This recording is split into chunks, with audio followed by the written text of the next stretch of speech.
नमस्कार, खबर बयार के यूट्यूब चैनल में आपका स्वागत है। टिंकू देवांगन के साथ मैं युवराज सिंह आज़ाद। आपसे आग्रह है इस वीडियो को अंत तक देखिएगा, क्योंकि इस वीडियो में हम बातचीत करने वाले हैं chamber of commerce and industries के चुनाव को लेकर। और जो आचार संहिता है वो लागू हो चुकी है। और जानते हैं जो chamber of commerce and industries Raigarh जिला के पूर्व अध्यक्ष रहे गोपी सिंह ठाकुर जी से, उनसे बातचीत करते हैं क्या कुछ तैयारियां चल रही हैं, क्योंकि जय व्यापार पैनल प्रमुख रूप से अभी चैम्बर की सत्ता पर काबिज है। तो आपसे ये जानना चाहेंगे कि अब चुनाव को लेकर क्या जानकारी आ रही है, कब चुनाव होना है, क्या कुछ निर्देश जारी हुए हैं? नमस्कार। आपको बताना चाहूँगा कि चुनाव का शंखनाद हो गया है और ये शंखनाद जो है 16 अप्रैल को चुनाव होने हैं और इसकी तैयारी चालू है हमारी। और पिछले चुनाव से बहुत कुछ सीखने को मिला है हमको, क्योंकि उस समय थोड़े नए नए थे। अब बहुत कुछ हासिल हुआ है सीखने को, तो अभी मज़ा आएगा। बहुत अच्छा चुनाव होगा ये और इससे व्यापारियों को बहुत लाभ भी होगा जी। अगर हम बात करें प्रदेश से, क्या कोई इस तरह का पर्यवेक्षक का दल या कोई ऐसी दौरा हुआ है कि क्या कुछ यहाँ जानकारी है जो यहाँ से भेजी गई है या मंगाई गई है? अभी बीच में पर्यवेक्षक आए थे रायपुर से और हमारी मीटिंग हुई इसके संदर्भ में और बहुत सारी चीज़ें, वो बहुत सारी जानकारी यहाँ से लेके गए और बहुत सारे पैनल के नाम भी हैं वो गए हैं। किन किन पदों को लेकर यहाँ हम देख पाएंगे जो चुनाव होने हैं, मतदान जिसके लिए होना है? क्या आम सहमति की स्थिति भी बन रही है क्या? आम सहमति तो अभी अब जो भी होगा वो ऊपर से है, रायपुर से। बाकी यह है कि प्रदेश उपाध्यक्ष के 2 पद हैं और प्रदेश सचिव के 2 पद हैं। इनके लिए चुनाव जी मेंबरशिप के आधार पर तय होता है कितने सचिव रहेंगे, कितने उपाध्यक्ष रहेंगे जिला इकाई में? 500 में 1 उपाध्यक्ष और 1 सचिव होता है। और अभी जैसे पूर्व में है करीब 550 थे, अभी 1200 हैं मेंबर, तो उसके हिसाब से 2 उपाध्यक्ष और 2 सचिव होंगे जी प्रदेश के लिए। और उसमें ऐसा है कि सारंगढ़, भटगांव, ये अभी सरियाबरम किला, लिंद्रा, बोंदा ये कट गया है हमसे। उसके बाद 1200 हैं लगभग अभी कैंडिडेट हमारे। यानी इसके पहले जो आप चैम्बर ऑफ कॉमर्स इंडस्ट्री के अध्यक्ष थे, जो कार्यकारिणी थी रायगढ़ जिले की, तो मेंबरशिप को लेकर किस तरीके से काम हुआ ये ज़्यादा महत्वपूर्ण है। और व्यापारियों को कैसे आप कनेक्ट कर पाए? व्यापारी बहुत खुश थे। क्या है, पहली बार जो यहाँ चुनाव हुआ था वो बहुत अच्छा चुनाव हुआ था। पहली बार ऐसा लगा था कि हाँ, रायगढ़ में छत्तीसगढ़ चैम्बर ऑफ कॉमर्स का चुनाव हो रहा है, तो व्यापारियों में बहुत उत्साह था।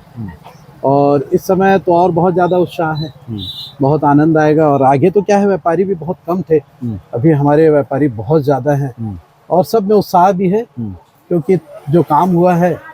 आगे ऐसा था कि छत्तीसगढ़ चैम्बर ऑफ कॉमर्स को रायगढ़ में उतनी तवज्जो नहीं दी जाती थी। अभी जब से चुनाव हुए हैं तो खूब आनंद आ रहा है इसमें और व्यापारियों को भी इससे बहुत लाभ है। तो पिछले कार्यकाल में अगर हम बात करें, चूँकि अभी आचार संहिता लग गई तो पिछला कार्यकाल ही कहेंगे हम, हालांकि अभी जब तक नया अध्यक्ष नहीं बन जाते, तब तक घोषणा नहीं होती, तब तक ये कार्यकारिणी काम करेगी। लेकिन हम ये जानना चाहेंगे कि प्रशासन से, शासन से किस तरीके से आप लोगों के बीच में संवाद रहा व्यापारी हितों को लेकर, व्यापारियों के हित में किए जाने वाले जो निर्णय लिए गए चैम्बर में, उसको लेकर प्रशासन से और शासन से? प्रशासन ने बहुत सहयोग किया हमको, खासकर हमारे जो विधायक, अभी जो विधायक बने हैं हमारे मंत्री महोदय, उनका बहुत सहयोग है हमको, रायगढ़ के सारे व्यापारियों को। छत्तीसगढ़ चैम्बर ऑफ कॉमर्स में जब से मैं यहाँ का अध्यक्ष बना था, उस समय से उनके संपर्क में हूँ मैं हमेशा। और उनका कहना यह है कि यहाँ रायगढ़ में एक होलसेल कॉरिडोर, हमारा कहना था ये उनको कि होलसेल कॉरिडोर यहाँ बनना चाहिए। कारण क्या है कि आज विगत जब से रायगढ़ है तब से यहाँ कोई व्यापारियों को सुविधा नहीं दी गई। ये तो पिछले सरकार, कांग्रेस सरकार के कार्यकाल में ये आदेश जारी हुआ था, लेकिन काम हुआ ही नहीं। जब जमीन देखी जा रही थी वो फाइनल नहीं हो पा रही थी, तो ये पिछले कार्यकाल से चला आ रहा है। ये तो पिछले कार्यकाल में ऐसा हुआ कि बहुत सारी चीज़ें हुई थी, फिर उसके बाद स्टॉप हो गई। और अभी के जो विधायक महोदय हैं वो बहुत इंटरेस्ट ले रहे हैं इसमें। उन्होंने बाकायदा कलेक्टर महोदय को आदेश दिया कि अध्यक्ष महोदय के साथ बैठा जाए, और कलेक्टर महोदय ने मेरे को बुलाया और बैठे भी। इसमें बहुत विस्तृत जानकारी, बहुत चर्चा हुई इसके बारे में, और हम लोग एक बहुत सारे निर्णय में, हम लोग जो निर्णय है बहुत सारे, वो निर्णय भी हुए इसमें। जी, मतलब उन निर्णयों में आपकी भूमिका रही, चैम्बर की भूमिका रही? हाँ, निर्णय में चैम्बर की भूमिका रही, और बहुत जल्द ही हम ये होलसेल कॉरिडोर को मूल स्वरूप दे पाएंगे रायगढ़ में। तो अब ये बताएंगे, आप चूँकि अध्यक्ष रहे हैं और आपका मूल जो जगह है वो संजय कॉम्प्लेक्स का बाज़ार है, इस बाज़ार के लिए पिछली सरकार ने 14 करोड़ का प्रावधान रखा, घोषणा हुई बड़ी बड़ी, कोई काम नहीं हुआ। अब नई सरकार आ गई, नए विधायक बन गए जो कि मंत्री भी हैं और पावरफुल मंत्री हैं, तो ये बताइए कि इसके उद्धार को लेकर क्या कर रहा है चैम्बर?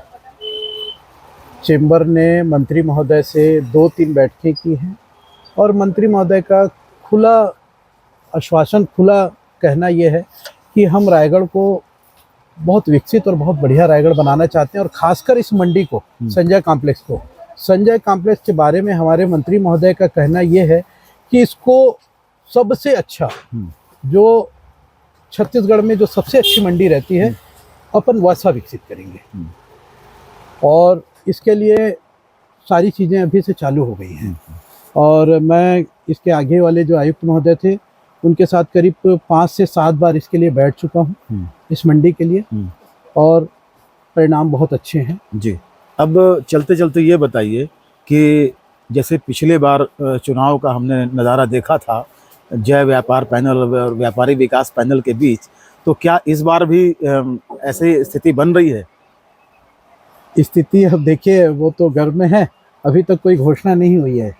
अब जब घोषणा होगी उसके बाद सारी चीज़ सामने आएगी, और हमारा एक ही उद्देश्य है, अमर पारवानी जी के नेतृत्व में हम बहुत अच्छे से रायगढ़ का विकास हमारे मंत्री महोदय के साथ मिल के बैठ करके व्यापारी हित में काम करना चाहते हैं, और मंत्री महोदय का भी ये हमको आशीर्वाद है कि बहुत अच्छे से रायगढ़ को विकसित और व्यापारी हित में काम करना है हमको, और वो सहयोग है उनका। जी, चलिए, ये आपका भी दायरा है एक, आपने बड़ी सफाई से जो है मेरे सवाल का जवाब टाल दिया है, लेकिन हाँ, इतना ज़रूर हम कह सकते हैं कि जय व्यापार पैनल और व्यापारी विकास पैनल के बीच में कहीं ना कहीं एक स्थिति बनेगी चुनाव को लेकर, या हो सकता है कि दोनों के बीच कोई ऐसा बीच का रास्ता भी निकल सकता है।